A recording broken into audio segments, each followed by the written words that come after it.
The village of Apara, nestled in the heart of Yoruba land, was known for its rich culture and powerful dynasty.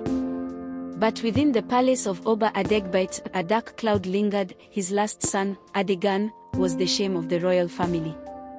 Unlike his brothers, who were warriors and scholars, Adegan was seen as weak, rebellious, and unworthy of the crown. His mother, Olori Morohanfila, had passed away mysteriously after his birth, and many whispered that he was cursed. Despised by his father and scorned by his siblings, Adegan grew up as an outcast in his own home. The servants mocked him, the chiefs ignored him, and the villagers saw him as a disgrace to the throne. His elder brother, Prince Aditoy, was the pride of the kingdom, a fearless warrior expected to inherit the throne. But destiny, unpredictable as the wind, had other plans. One fateful evening, an ancient priestess, Aya Agbe, arrived at the palace. She was feared and respected, her words never to be taken lightly. She requested an audience with Oba Adegbite, claiming she had seen a vision. The king, intrigued but skeptical, granted her request. "The one you despise will rise above all," she proclaimed. "The stone rejected by the builders shall become the cornerstone. When the moon turns red, a great storm will come, and only the outcast shall save the throne." Laughter erupted in the palace. Prince Aditoy sneered, the chiefs dismissed her words, and the king waved her away. But Adegan, standing in the shadows, felt a shiver run down his soul. Adegan had grown used to insults, but the prophecy of Aya Agbe changed everything. His brothers, threatened by her words, convinced the king that Adegan was a danger to the throne. "He is the storm the priestess spoke of," Aditoy declared. "We must rid the kingdom of his bad omen before disaster strikes." That very night, palace guards stormed Adegan's chambers, dragging him out like a common criminal. "By order of the king, you are banished from Apara," the chief guard bellowed. Adegan fought, but he was no match for their strength. With nothing but a torn tunic and bruises, he was cast into the wilderness, alone and forsaken. The deep forest of Iginol was feared by all. It was said to be cursed, a place where spirits roamed and men vanished without a trace. Adegan stumbled through the thick undergrowth, hungry and exhausted. His body ached, and his spirit was crushed. As he collapsed near a riverbank, he heard a rustling behind him. His heart pounded. Could it be a wild beast? Or the ghosts of the forest? With his last ounce of strength, he turned, and saw an old man with piercing eyes staring at him. "You are not meant to die here," the man said. "Your journey has just begun." The old man introduced himself as Baba Oak, a former warrior who had once fought for Apara before being betrayed and exiled. He had spent years in the wilderness, mastering the secrets of survival. "The god sent you to me," he said. "They have a plan for you, but you must be ready." For the next 7 years, Adegan trained under Baba Oak. He learned to fight, to strategize, and to harness his inner strength. The weak prince who had once been ridiculed was no more.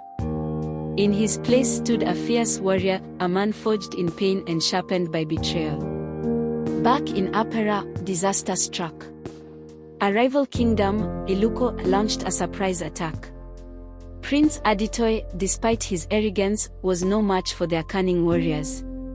He was captured, and the enemy laid siege to the palace. The people of Apara, once proud and mighty, were now desperate and leaderless. Oba Adegbite, now an old and weary man, realized his mistake too late. "If only I had not cast him away," he murmured. But the gods had already set destiny in motion. News of Apara's downfall reached Adegan through a traveling merchant. He clenched his fists. The kingdom that had abandoned him now needed a savior. The irony was not lost on him. Baba Oak placed a hand on his shoulder. "This is your moment," he said. "You must reclaim what is yours." With a band of outcasts, warriors, and exiles, Adegan set out for the kingdom that had rejected him. He was no longer the weak, disgraced prince they had thrown away. He was a storm, and he was coming home. As Adigan and his warriors approached the gates of Apara, they were met with resistance. The remaining palace guards, still loyal to Prince Aditoy, refused to let him in. "You have no place here," they spat. "Leave before we cut you down." But Adigan did not come to beg. He raised his sword. "Then you will die protecting a kingdom that is already lost," he said. His warriors charged, and in a swift, brutal battle, the gates of Apara fell. The outcast had returned. Adigan stormed into the palace, cutting down enemies as he went. He found his father, Oba Adegbite, in the royal chamber, frail and broken. The old king looked at him with weary eyes. "You have returned," he whispered. Adigan knelt before him, the anger in his heart warring with the love he once had for his father. "Yes, Baba," he said. "But not as your son. As the savior of this land." The king coughed, blood staining his lips. With his dying breath, he whispered, "Then take the throne, and do what I could not." With his father's passing, Adigan's path was clear. But before he could claim the throne, he had unfinished business. Prince Aditoy was still alive, held captive by the enemy. No true king lets his brother rot in the hands of his foes, Baba Ok reminded him. And so, with his warriors at his side, Adigan rode to Eluko, ready to confront the ghosts of his past and rewrite his destiny. The black sheep of the family was about to become king, but the journey was far from over. The journey to Eluko was treacherous. Adigan and his warriors had to navigate through dense forests, cross treacherous rivers, and evade enemy patrols. Baba Ok, ever the strategist, led them through secret paths known only to outcasts and exiles. When they arrived at Eluko's gates, Adigan knew this battle would define his rule. The enemy held his brother, the same brother who had once cast him out. But he was not here for revenge, he was here for justice. "Tonight we take back what belongs to us," he declared. The warriors roared in agreement. Under the cover of darkness, Adigan and his warriors infiltrated the fortress. They moved like shadows, taking out guards silently. But when they reached the dungeons, they found Prince Aditoy, battered but alive. "You came for me?" he asked weakly, his pride shattered. Before Adigan could respond, the enemy general arrived, a towering warrior named Oganlokan, known for his ruthlessness. "If you want him, fight me," he challenged. Adigan, without hesitation, stepped forward.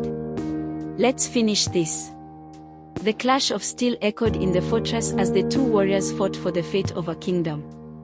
Just as Adigan began to feel the weight of peace settling upon the kingdom, a disturbing message arrived. A village near the northern border had been raided, and the attackers bore the markings of the Oyo warriors. But Oyo was supposed to be an ally. When the captured warrior was brought before him, Adigan's blood ran cold. "Who sent you?" he demanded. The warrior smirked. "Your greatest enemy," he whispered. And then, before anyone could stop him, he bit into a hidden poison, foaming at the mouth as he fell dead. Troubled by the attack, Adigan summoned his council. "Oyo would not break our alliance without reason," he said. "Someone is manipulating them." Baba Ok nodded gravely. "The enemy is within."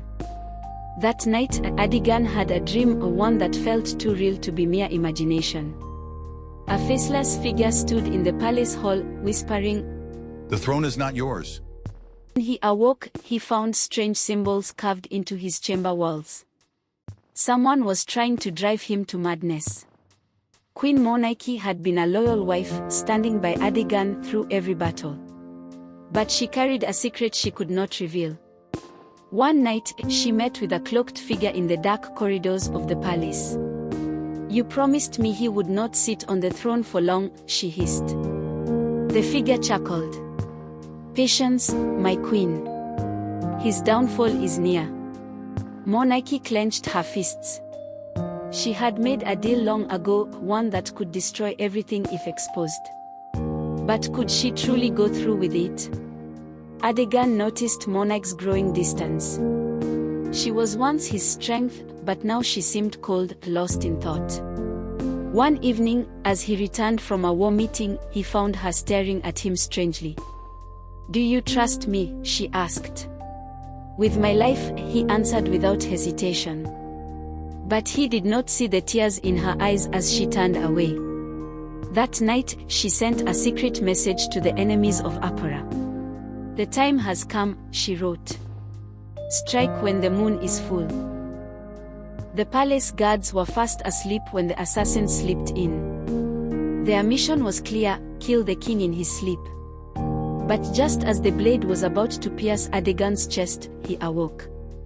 Years of battle had sharpened his instincts. A fierce fight erupted in the chamber. Blood splattered the walls as Adegan cut down one assassin after another. But as he turned to strike the last one, the hood fell away, revealing a familiar face, Monarchy. His heart shattered. Monarchy dropped her dagger, trembling. "You were never meant to be king," she whispered. "I made a pact before you returned." Tears filled Adegan's eyes. "Why?" he asked. "Because they promised me power," she admitted. "But now I see, they only used me." Guards rushed in and restrained her.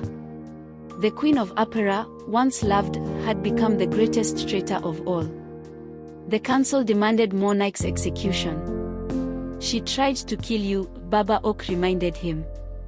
"The law is clear." But Adegan hesitated.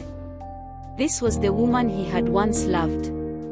In the end, he made his decision. "Banish her," he declared.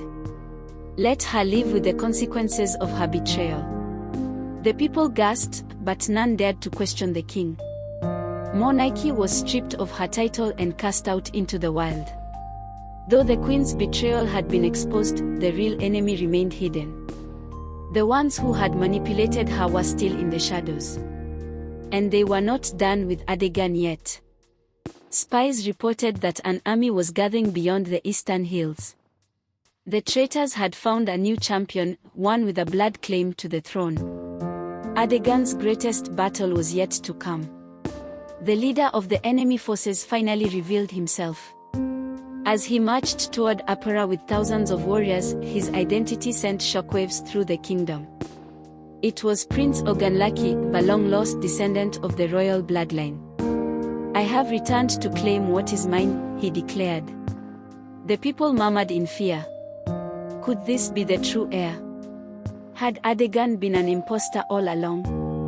Doubt began to spread like poison. Some chiefs secretly sided with Ogunlaki, believing he had a stronger claim. Adegan felt the kingdom slipping through his fingers. "The people do not know who to trust," Baba Oak warned. "You must remind them why you are king." Determined to prove his right, Adegan challenged Ogunlaki to a sacred duel. "Let the gods decide," he proclaimed. The people gasped. If he lost, his reign would end. If he won, his enemies would be silenced forever. On the sacred grounds of Olojumere's shrine, the two warriors faced each other. The air was thick with tension. This was not just a fight, it was the will of the gods at play. Blades clashed, blood spilled, and the ground trembled beneath their feet. Ogunlaki was strong, but Adegan had faced greater trials. In the final moment, he found an opening and struck. The challenger fell, his claim shattered. With Ogunlaki dead, the rebel forces collapsed. Those who had betrayed Adegan begged for mercy, but his patience had run out. "Justice will be swift," he declared. The ringleaders were executed, and the remaining conspirators were exiled. The kingdom had suffered too much. Now, it was time to rebuild. Peace returned to Apara, but Adegan had changed. He was no longer the outcast who had fought for acceptance. He was now a king hardened by war and betrayal. Baba Oak saw the change. "You carry too much pain," he said. But Adegan simply nodded. "A king must bear the burdens of his people," he replied. And so, he ruled with strength, but his heart remained guarded. Years passed, and Apara flourished. Trade routes expanded, the people thrived, and peace endured. Adigan had become a legend, the king who had defied fate. But in the silence of the night, he often wondered, had he truly won? Or had he simply survived? Just as he thought his enemies were gone, a final dagger struck. Baba Oak, his most trusted advisor, was found dead in his chambers. The kingdom was in mourning. A note was left beside the body. The throne will never be safe. Adigan clenched his fists. Even in peace, the shadows lingered. Determined to end the cycle of betrayal, Adigan declared war on the last remnants of the secret conspirators. Let there be no more enemies, he vowed. With fire and steel, he crushed the final opposition. The kingdom would never be threatened again. But at what cost? Adigan had won every battle, defeated every foe. But in his palace, he sat alone. The cost of the throne had been too high. As he looked upon the land he had fought for, he whispered, was it all worth it? When Adigan died, he was remembered as the greatest king Apara had ever known. Songs were sung of his trials, his victories, and his sacrifices. And so, the black sheep of the family had become a legend. A king. But above all, a man who had defied fate itself.